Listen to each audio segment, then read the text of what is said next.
Is the world going up in flames? Short answer, yes. Long answer, we are officially living in the twilight zone.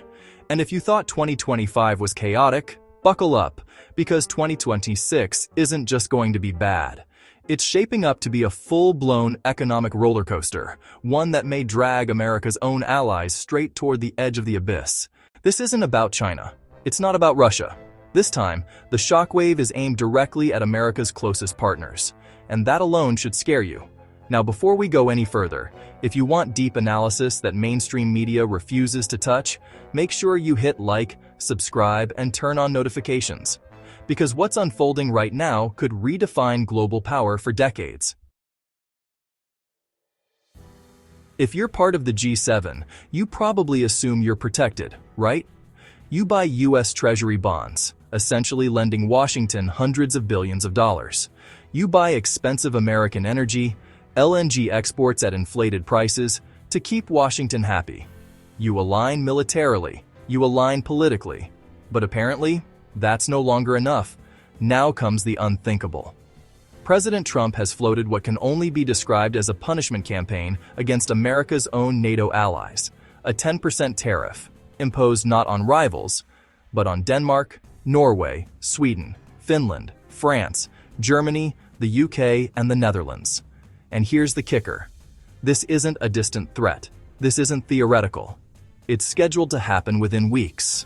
And by June, that tariff could jump to 25%. Why? Because Europe is being pressured to do something unprecedented. Sell Greenland to the United States. Yes, you heard that right. Here's why this isn't just political theater. Europe's economy is weak, Germany is stagnating, France is struggling, the UK is barely holding together. For many of these countries, the US market is the only game in town. Trump knows this, and he's not shy about using leverage. The obsession with Greenland is officially framed as national security. But let's be honest, this is about trade, power, and control, and Greenland sits at the center of it all.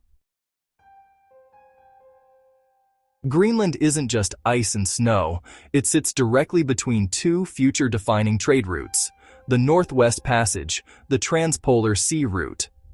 As ice caps melt, these routes become the shortcuts of global trade. The Northwest Passage alone can cut shipping times by 20 to 30% between the Atlantic and Pacific. That's billions saved. That's dominance. And if the US controls Greenland, it effectively controls all three major Arctic routes. That doesn't just hurt China. It doesn't just hurt Russia. It puts global trade logistics at the mercy of Washington. Which explains why the administration is throwing everything at the wall. Tariffs, threats, even military hints, hoping something sticks. Trump hasn't ruled out military intervention. He's reportedly offered up to $100,000 per Greenland resident. Absurd? Absolutely. But we are officially in crazy town. When one argument doesn't work, another appears. First, it was national security. Then came the Russia scare. According to Trump's own statements, later confirmed by the White House, Greenland must be protected from Russian influence. And if that doesn't land, expect the China card next. The message is simple. If Denmark can't secure Greenland, we will. And now, something even more revealing has happened. Scott Bessent, the U.S. Treasury Secretary, has emerged as one of the loudest voices supporting the Greenland takeover. Think about that. The man responsible for managing the national debt, issuing treasury bonds, containing deficits, is now acting like a geopolitical expansionist. That tells us something critical. This isn't a side project. This is core strategy. Bessent openly talks about peace through strength and the inevitability of an Arctic struggle. In his own words, Europe projects weakness, America projects strength, and Trump despises weakness. So what does Trump actually want? Simple.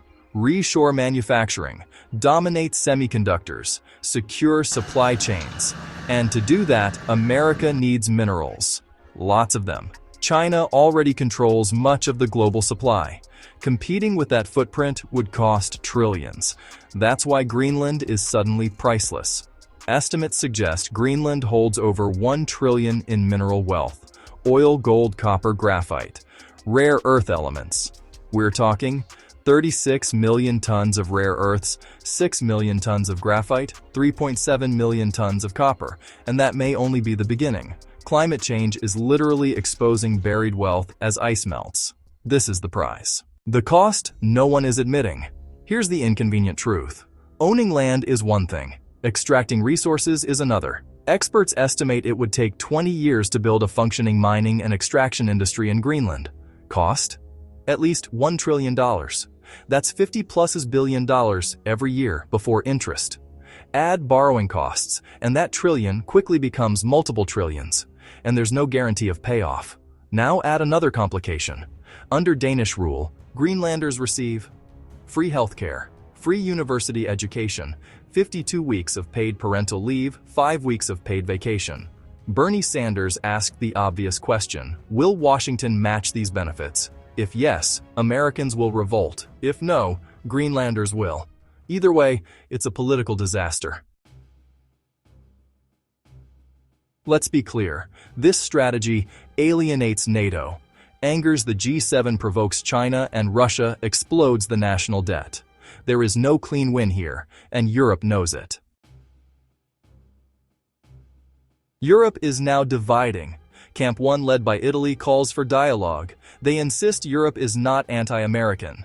That won't stop Trump. Camp 2, led by Macron, is more aggressive.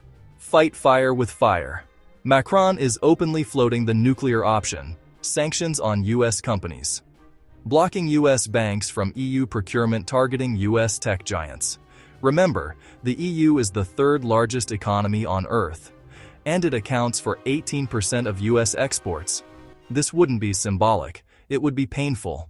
There's one option Europe hasn't officially touched: Treasury bonds. The UK, France, and Norway alone hold $1.5 trillion in U.S. debt. That's more than Japan, double China's holdings. If Europe stops buying, or worse, starts dumping, yields spike. The U.S. deficit in 2025 hit $1.8 trillion. That's 6% of GDP. America survives by borrowing.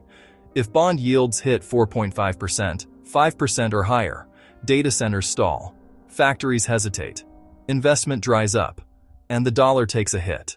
There's one clear winner in this chaos: gold.